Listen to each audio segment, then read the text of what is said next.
రెండు పదాలు ఒక మాట సాధారణ ప్రజలను విప్లవకారులుగా మార్చింది.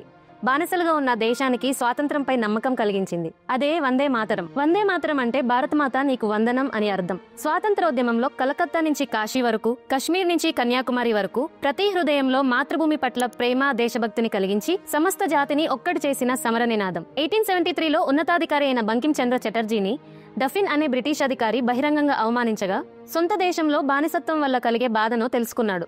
ఆ బాధ నుంచి 1875లో నిరసన నినాదంగా పుట్టిందే ఈ ఆశాగీతం. 2025తో 150 ఇయర్స్ పూర్తి చేసుకున్న ఈ వందే మాతరంను 1882లో ఆనంద్ మఠ్ అనే తన నవలలో మొదటిసారిగా ప్రస్తావించారు బంకిం చంద్ర.